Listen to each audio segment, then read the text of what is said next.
بسم اللہ الرحمن الرحیم۔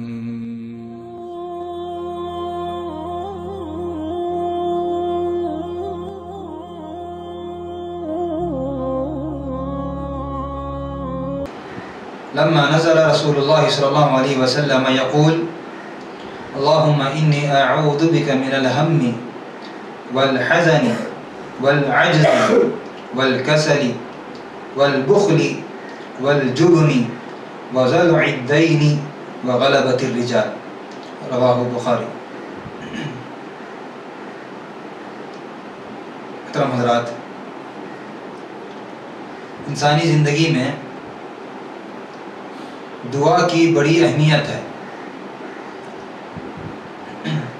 دعا عبادت ہے، اور دعا بندہ اللہ تعالیٰ سے اپنی خواہشات کو یا تو طلب کرتا ہے یا بری چیزوں سے اللہ تعالیٰ سے پناہ مانگتا ہے، اور دعا مومن کا بڑا ہتھیار ہے۔ مومن ہمیشہ اللہ تعالیٰ سے اپنا تعلق جوڑے رکھتا ہے، اور جو بندہ اللہ تعالیٰ سے دعا نہیں کرتا، اللہ تعالیٰ ایسے بندے کو پسند بھی نہیں کرتا۔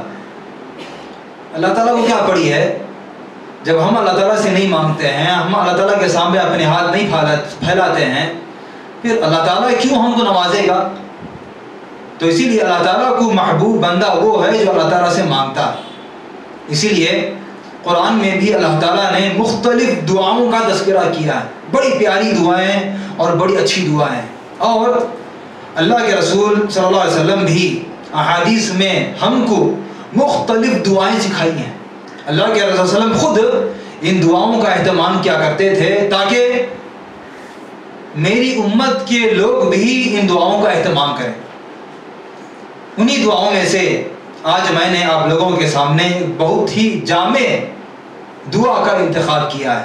اس دعا میں اللہ کے رسول صلی اللہ علیہ وسلم 8 چیزوں سے پناہ مانگ رہے ہیں، اور رسول کریم صلی اللہ علیہ وسلم جن 8 چیزوں سے پناہ مانگ رہے ہیں وہ پناہ کب مانگا کرتے تھے؟ حدیث کے راوی انس بن مالک ہیں، کہتے ہیں کہ اللہ کے رسول صلی اللہ علیہ وسلم جب سفر کرتے اور سفر کرنے کے بعد کہیں رکنے کا ارادہ کرتے، لما نزل، جب کہیں پڑاؤ ڈالتے، جب کہیں رکتے، تو ان 8 چیزوں سے پناہ مانگا کرتے تھے۔ آئیے آج کے درس میں انہی 8 چیزوں کے تعلق سے میں آپ کے سامنے مختصراً کچھ باتیں پیش کروں گا۔ 8 چیزیں کیا ہیں؟ اللہم انی اعوذ بک من الہم، اے اللہ بے شک میں تیری پناہ میں آتا ہوں من الہم، ہم سے۔ ہم کیا چیز ہے؟ علماء کہتے ہیں کہ ہم سے مراد انسان کی وہ فکر، انسان کی وہ سوچ جو مستقبل کے لیے کرتا ہے۔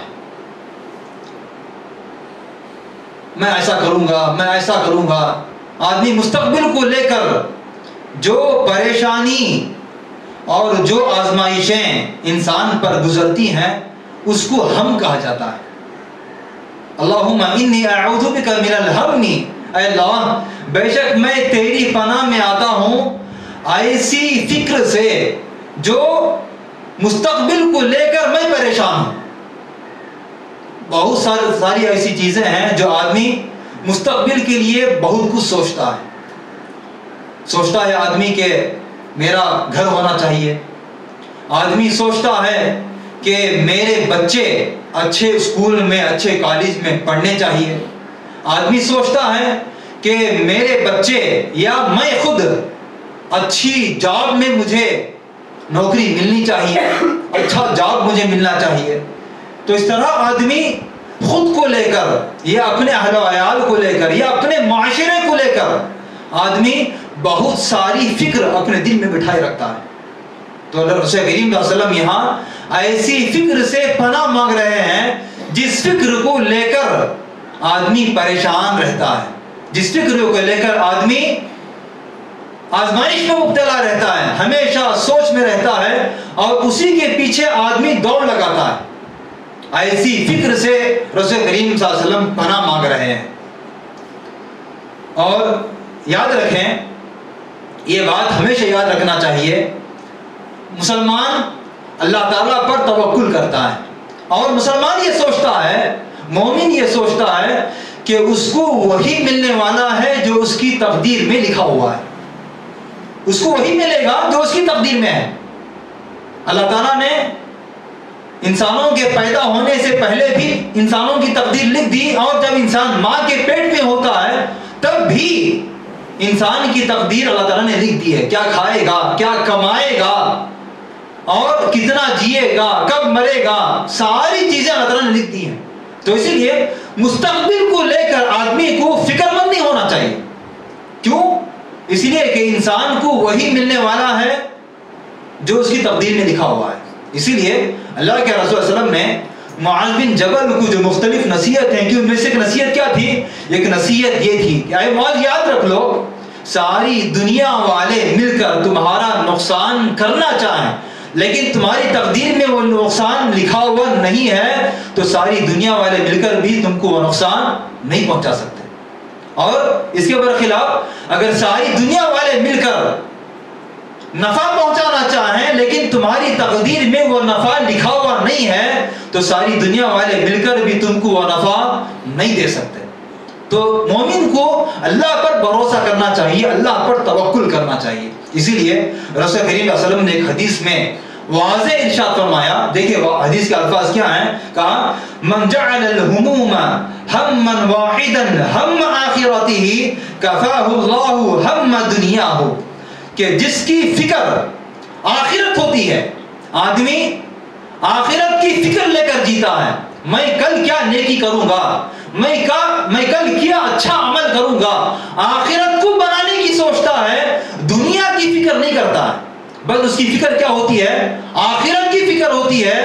آدمی بس ایک ہی فکر میں جیتا ہے کہ مجھے مرنے کے بعد حساب دینا ہے، مجھے مرنے کے بعد قبر میں حساب دینا ہے، نام اعمال میرے سامنے پیش کیے جائیں گے، تو میں نام اعمال میں کیا نیکیاں جوڑ سکتا ہوں اور میں کن گناہوں سے بچ سکتا ہوں۔ آدمی اگر اس فکر میں جیتا ہے، آخرت کی فکر میں جیتا ہے، کہتے ہیں کہ جس کی فکر آخرت ہو تو اللہ تعالیٰ اس کی دنیاوی زندگی کے غم کو دور کر دیتا ہے۔ جو بندہ آخرت کی فکر میں جیتا ہے، اللہ تعالیٰ دنیا کے تمام غموں کو دور کر دیتا ہے، دنیا کی فکر کرنے کی ضرورت نہیں ہے اس کے لیے۔ کیوں بھائی؟ کیونکہ جو بندہ آخرت کے لیے جیتا ہے، اللہ تعالیٰ دنیا اس کی مٹھی میں خود بخود لا کے رکھتا ہے۔ لیکن اس کے برخلاف وَمَن تَشَعَّبَتْ بِهِ الْهُمُومُ فِي أَحْوَالِ الدُّنْيَا، جو بندہ دنیاوی معاملات میں زیادہ فکر مند ہوتا ہے، بس اس کی فکر بس دنیا کی حد تک ہوتی ہے، میں کیا کماؤں گا، میں کیا کھماؤں گا، اور میرا گھر کیسے ہوگا، میرے اعلیٰ اولاد کیسے جیے گی، میں اعلیٰ اولاد کے لیے میرے مرنے کے بعد میں کیا چھوڑ کر جاؤں گا، بس دنیا کی فکر ہوتی ہے، کتنا کمانا ہے، کتنا کمانا ہے، بینک بیلنس کس کا کتنا ہونا چاہیے، میں اپنے بیٹیوں کی اپنے بچوں کی شادیاں میں کس دھوم سے کروں۔ آدمی اسی فکر میں ہوتا ہے، بس دنیاوی فکر ہوتی ہے۔ وَمَن تَشَعَّبَتْ بِهِ الْهُمُومُ فِي أَحْوَالِ الدُّنْيَا لَمْ يُبَالِ اللَّهُ فِي أَيِّ أَوْدِيهَا هَلَكَ، تو اللہ تعالیٰ اس کا خیال نہیں کرتا کہ کس طرح وہ ہلاک ہو رہا ہے، اللہ تعالیٰ اس کا تھوڑا بھی خیال نہیں کرتا۔ جہاں چاہے حرام کے ذریعے بھی کمانے لگے، حلال کے طریقے سے بھی کمانے لگے، ہڑپ پر کمانے لگے، لوگوں کو دھوکہ دے کر کمانے لگے، اللہ تعالیٰ کو اس کی کوئی فکر نہیں ہوتی ہے، اللہ تعالیٰ اس کو اس کے حال پہ چھوڑ دیتا ہے۔ اسی لیے اس حدیث میں اللہ کے رسول صلی اللہ علیہ وسلم ہم سے یعنی مستقبل کے فکروں سے پناہ مانگا ہے، تاکہ مومن مستقبل کو اللہ تعالیٰ کے حوالے کر دے اور جو زندگی ملی ہے وہ زندگی کو آخرت کے لیے جیے۔ اور جو لوگ یاد رکھیں یہ بات، جو لوگ مستقبل کی فکر میں جیتے ہیں، یعنی دنیا کے مستقبل کی فکر میں جیتے ہیں، ایسے لوگوں کو کبھی سکون نصیب نہیں ہوتا۔ ایسے لوگ ہمیشہ بے اطمینانی میں، بے چینی میں سوتے ہیں، بے چینی میں ان کا دن اور رات گزرتے ہیں۔ کیوں؟ کیونکہ ان کو فکر ہے دنیا کمانے کی. اللہ تعالیٰ ایسے لوگوں کا چین چھین لیتا ہے, ایسے لوگوں کا سکون چھین لیتا ہے. تو اسی لیے اگر ہم چاہتے ہیں کہ ہماری زندگی سکون سے ہو, اطمینان سے ہو, تو ہم کو کیا کرنا چاہیے؟ مستقبل کی فکر, یعنی دنیا کے مستقبل کی فکر نہیں کرنی چاہیے. اور اگر مستقبل کی فکر کرنا ہی ہے تو آخرت کی فکر کریں. آخرت کے لیے مجھے کیا کرنا ہے, آخرت کے لیے مجھے کیسے جینا ہے, آدمی اس کی فکر کرے, دنیا کی فکر نہیں کرے. دنیا کی فکر اللہ تعالیٰ کے حوالے کر دے. اللہ تعالیٰ جو دینا ہے دے کر رہے گا, اور جو نہیں دینا ہے وہ ہرگز ہم کو حاصل ہونے والی نہیں ہے. تو اس حدیث میں سب سے پہلی چیز رسول کریم صلی اللہ علیہ وسلم نے جس چیز سے پناہ مانگی, اللہم انی اعوذ بک من الہم, مستقبل کی فکر سے پناہ مانگی رسول کریم صلی اللہ علیہ وسلم نے. پھر اللہم انی اعوذ بک من الہم والحزن والحزن, اے اللہ میں تیری پناہ میں آتا ہوں حزن سے. حزن کا تعلق, ہم کا تعلق مستقبل کی فکر سے ہے, اور حزن کا تعلق یا حزن کا تعلق ماضی کی فکر سے ہے. آدمی بہت ساری مرتبہ ماضی کو لے کر سوچتا ہے, اور ماضی کو لے کر آدمی پریشان ہوتا ہے کہ ایسا میں اگر کرتا تو ایسا ہوتا, اگر میں ایسا کرتا تو ایسا ہوتا, اگر ایسا میرے ساتھ ایسا ہوتا تو میں ایسا بنتا. آدمی ماضی کو لے کر بہت کچھ سوچتا ہے, اور آدمی بے چین رہتا ہے, بے اطمینان رہتا ہے. تو ماضی کی فکر سے بھی اللہ کے رسول صلی اللہ علیہ وسلم پناہ مانگا کرتے تھے. کیوں؟ کیونکہ یہ چیز بھی ایسی ہے جو انسان کے اطمینان کو چھین لیتی ہے. آدمی جو کچھ ماضی میں ہوا سو ہو چکا, جو کچھ ماضی میں ہے آدمی دوبارہ اس کو لا سکتا ہے؟ ہرگز نہیں لا سکتا. آدمی کتنی بھی کوشش کر لے, ماضی میں چھوٹی ہوئی چیز آدمی دوبارہ لائے ہرگز نہیں لا سکتا. ماضی ہے, پاسٹ ہے, جو گزر چکا سو گزر چکا, وہ آنے والا نہیں ہے. تو اسی لیے آدمی ماضی کی فکر نہ کرے, جو کچھ اس سے چھوٹ گیا ہے آدمی اس کی فکر نہ کرے, کیونکہ ایسا آدمی بھی جب بہت کچھ سوچتا ہے آدمی نفسیاتی مریض بن جاتا ہے. اب دیکھیں گے بہت سارے لوگ جو مینٹل بن جاتے ہیں, دیوانے بن جاتے ہیں. اب دیکھیں گے کہ وہ ماضی کو لے کر اتنا سوچتے ہیں کہ ایک بار ایسا آتا ہے, ایسا ٹینشن اپنے دماغ میں بٹھا لیتے ہیں کہ اسی ٹینشن کی بنا پر کیا ہو جاتے ہیں, مینٹل ہو جاتے ہیں, دیوانے ہو جاتے ہیں. تو اسی لیے آدمی کو ماضی جو کچھ ہو چکا آدمی چھوڑ دے, چاہے دنیاوی اعتبار سے بھی اور دینی اعتبار سے بھی. دینی اعتبار سے آدمی جو کچھ اس سے گناہ ہو چکے ہیں آدمی اس کو دوبارہ یاد کر کے پریشان نہ ہو, بلکہ آدمی جیسا گزشتہ ہفتہ میں نے بیان کیا توبہ اور استغفار کے تعلق سے, آدمی توبہ کرتے رہے, استغفار کرتے رہے, گناہوں سے معافی طلب کرتے رہے. اور کبھی ایسا بھی ہوتا ہے کہ بہت سارے لوگ ماضی کے گناہوں کو لے کر ٹینشن میں آ جاتے ہیں, مجھ سے یہ گناہ ہو گیا, مجھ سے یہ گناہ ہو گیا, مجھ سے یہ گناہ ہو گیا, اللہ تعالیٰ معاف نہیں کرے گا, اللہ تعالیٰ معاف نہیں کرے گا, میرے سے اتنا بڑا گناہ ہو گیا, اللہ تعالیٰ مجھے کیسے معاف کرے گا. آدمی اسی ٹینشن میں آ کر بہت ساری مرتبہ کیا کرتا ہے, بہت سارے لوگ خودکشی کر بیٹھتے ہیں ماضی کے ٹینشن میں آ کر. بہت سارے لوگ کیا کرتے ہیں, عشق و معاشرہ چلتا رہتا ہے لڑکے اور لڑکی کا, لڑکی راضی نہیں ہے یا لڑکا راضی نہیں ہے یا لڑکی کے گھر والے راضی نہیں ہیں, جو کچھ گناہ اس سے ہو چکا ہے اس آدمی کو لے کر لوگ کیا کرتے ہیں, خودکشی کر بیٹھتے ہیں. ماضی میں ایسا کیا, نفسیاتی مریض بن جاتے ہیں. تو اسی لیے آدمی ماضی کو چھوڑ دے, جو کچھ ہو چکا سو ہو چکا, چاہے دنیاوی اعتبار سے ہو یا دینی اعتبار سے ہو. آدمی کو اس بات کی فکر کرنی چاہیے کہ آئندہ زندگی میری کیسی گزرے.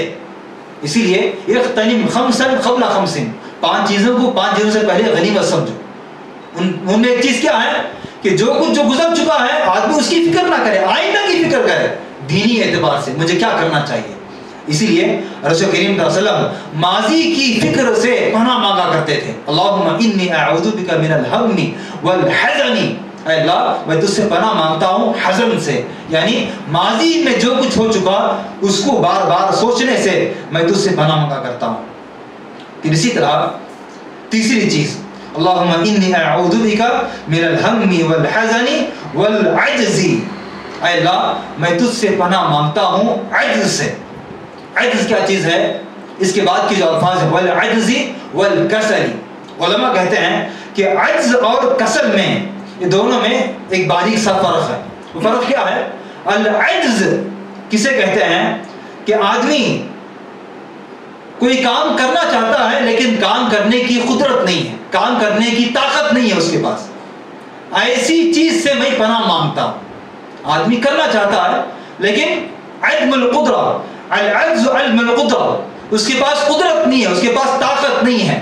آدمی ایسی چیز سے رسول کریم صلی اللہ علیہ وسلم پناہ مانگا کرتے تھے، یعنی پناہ مانگنے کے برخلاف گویا کہ رسول کریم صلی اللہ علیہ وسلم اللہ تعالیٰ سے ایسی دعا کر رہے ہیں، اے اللہ میں جو کچھ کرنا چاہتا ہوں، جس کام کے کرنے کا میں نے ارادہ کیا ہے، اے اللہ تو مجھے اس کام کو کرنے کی طاقت دے تاکہ میں اس کام کو کر سکوں۔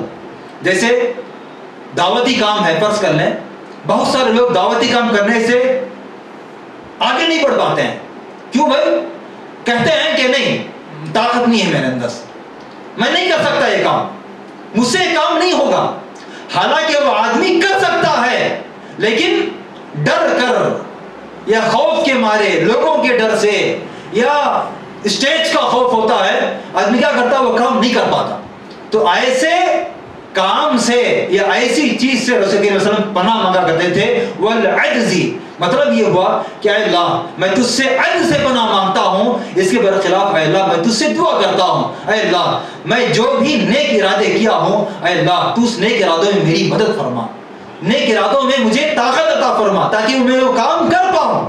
والعجزی اور والکسلی، کسل یعنی سستی برتنا، عجز قدرت نہ ہونے کی بنا پر کام نہ کرنا، اور کسل کسے کہتے ہیں؟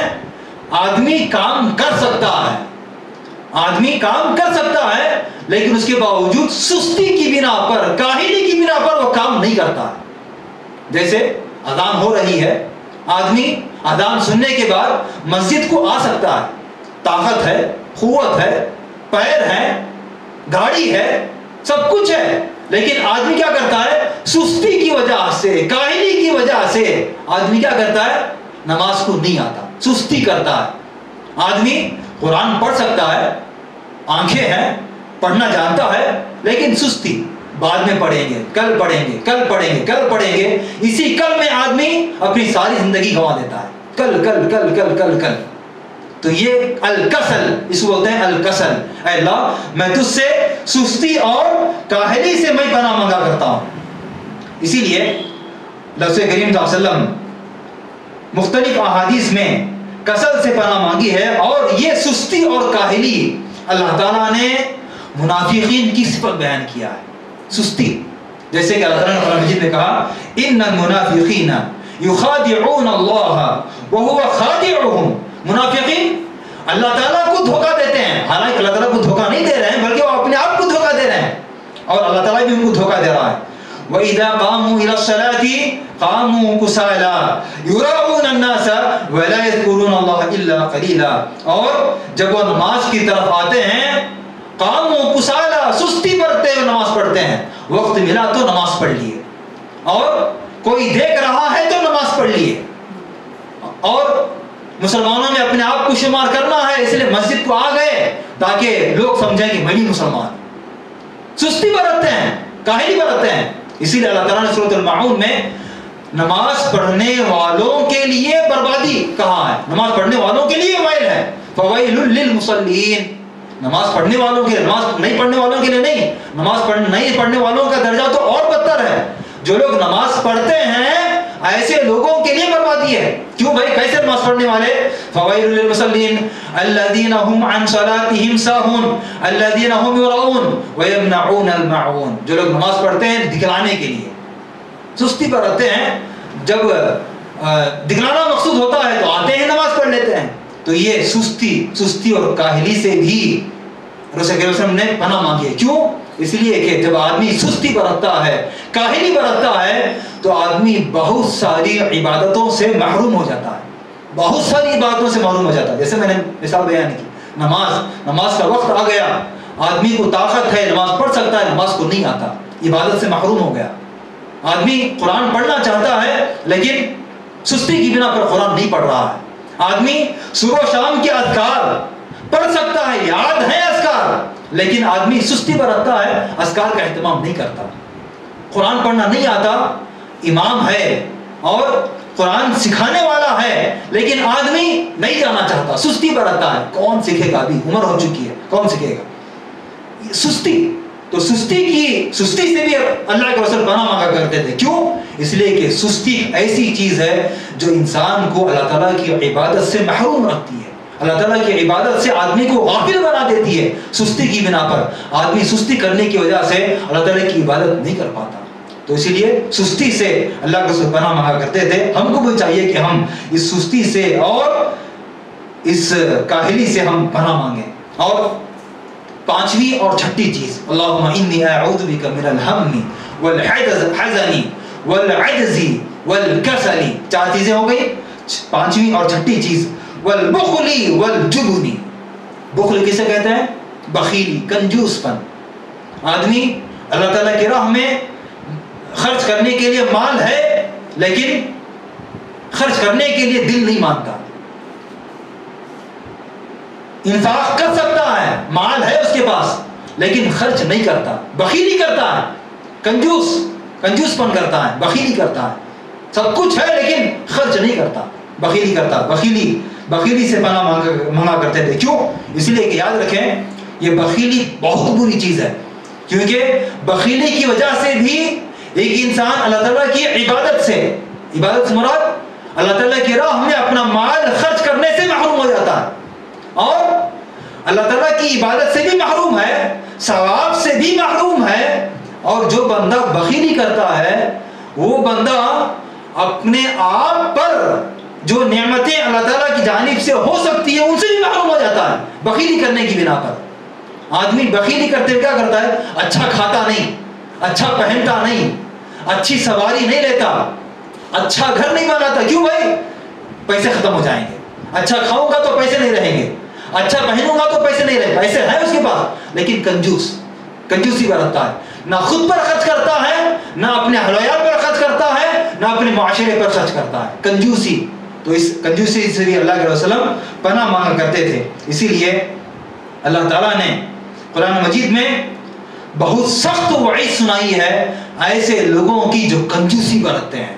کیا وعید ہے؟ اندازہ لگائیے آپ اس بات پر کہ انتم هؤلاء تدعون لتنفقوا في سبيل الله فمنكم من يبخل. کچھ لوگ ہیں جن کو آپ انفاق پر ابھارتے ہو. تم لوگ اللہ تعالیٰ کے راہ میں مال خرچ کرو، خرچ کرنے پر ابھارتے ہو. فمنکم من یبخل. لیکن تم میں سے کچھ لوگ ہیں جو بخیلی کرتے ہیں، کنجوسی کرتے ہیں، خرچ نہیں کرنا چاہتے. ومن یبخل فانما یبخل عن نفسه. اللہ تعالیٰ نے کہا کہ جو بخیلی کرتا ہے وہ بخیلی خود اس کے لیے ہے، اللہ تعالیٰ کو اس سے کچھ نقصان نہیں پہنچاتا ہو. کیوں؟